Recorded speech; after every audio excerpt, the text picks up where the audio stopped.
আজকে এমন একটা পদ তোমাদের সঙ্গে শেয়ার করব যেটা দিয়ে রুটি ভাত সব কিছুই কিন্তু একদম দারুণ লাগবে। অনেকেই আছে রাতের ডিনারে রুটি পছন্দ করে, আবার অনেকেই আছে যারা ভাত পছন্দ করে। তো এই পদটা কিন্তু দুটোর সাথেই দারুণ লাগে। তো দেখো, কড়াই দিয়ে দিচ্ছি সরষের তেল। তেলটা ভালো গরম হয়ে গেলে দিয়ে দিলাম কালো জিরে, তারপরে দিয়ে দিচ্ছি দুটো মিডিয়াম সাইজের পেঁয়াজ কুচি। পেঁয়াজটাকে ভালো করে একটু ভেজে নেব।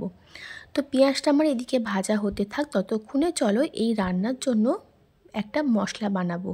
যার জন্য নিয়েছি দেখো পোস্ত, আর ঝালের জন্য নিয়েছি কাঁচা লঙ্কা। একটা স্মুথ পেস্ট বানিয়ে নেবো। আর এদিকে দেখো পেঁয়াজটাও বেশ ভাজা হয়ে গেছে।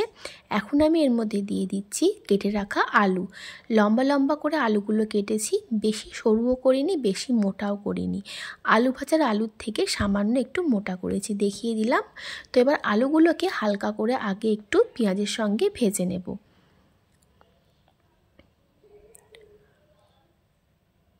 তো দেখো আলুগুলোকে পেঁয়াজের সাথে হালকা করে ভেজে নিয়েছি। কোনো নুন হলুদ কিন্তু এখন আমি ব্যবহার করিনি। আর আলুর গায়ে দেখো বেশ কালারও চলে এসেছে।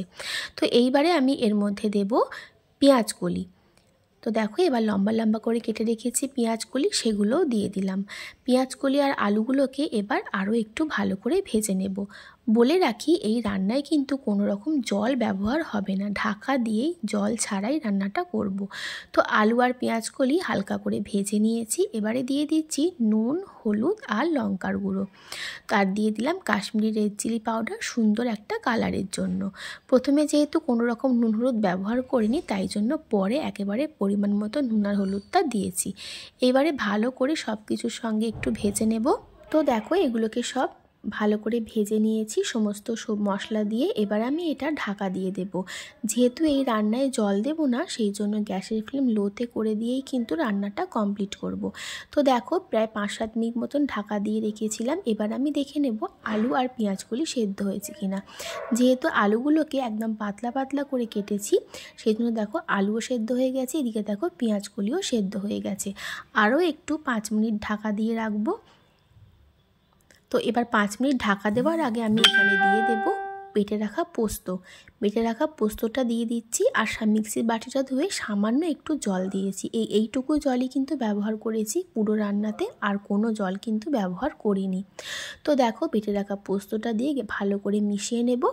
দিয়ে গ্যাসের ফ্লেমটা লোতে করে আমি আবারও ঢাকা দিয়ে দেব। তো ভালো করে মিশিয়ে নিয়েছি, এবার গ্যাসের ফ্লেমটা লোতে করে দেব। দিয়ে ঢাকা দিয়ে রান্নাটা করব ঠিক 5 মিনিট। তো দেখো 5 মিনিট পর ঢাকনাটা খুলে নিয়েছি। আমার তরকারিটা কিন্তু একদম রেডি হয়ে গেছে।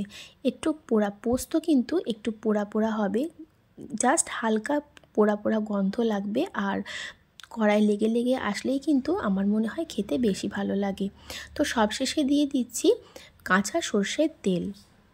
তেলটা দিয়ে ভালো করে মিশিয়ে নিলাম। দিয়ে তারপর এটা ঢাকা দিয়ে দেবো 5 মিনিটের জন্য, রেস্টে রেখে দেবো। তারপর একটা অন্য পাত্রে ঢেলে নেব। তো দেখো আমার তৈরি হয়ে গেল আজকের রেসিপি পেঁয়াজকলি আলু পোস্ত। গরম গরম ভাত বা রুটি যার সাথেই খাও খুব সুন্দর লাগে। আর বানাতে তো তোমরা দেখতেই পেলে কোনো রকম ঝামেলা নেই, একদম সহজ। তো এই রেসিপিটা ভালো লাগলে তোমরা ট্রাই করে দেখো, আর অবশ্যই কিন্তু আমাকে কমেন্ট করে জানিও। আমার রেসিপিগুলো তোমাদের বন্ধুদের সাথে শেয়ার করে দিও, লাইক করো, কমেন্ট করো। আর আমার চ্যানেলটা কিন্তু সাবস্ক্রাইব করতে একদম ভুলো না, নতুন নতুন রেসিপির আপডেট পেতে। তাহলে আজকের মতন টাটা, নতুন কোনো ভিডিও নিয়ে আমি আবারও আসবো। সবাই খুব ভালো থেকো, সুস্থ থেকো।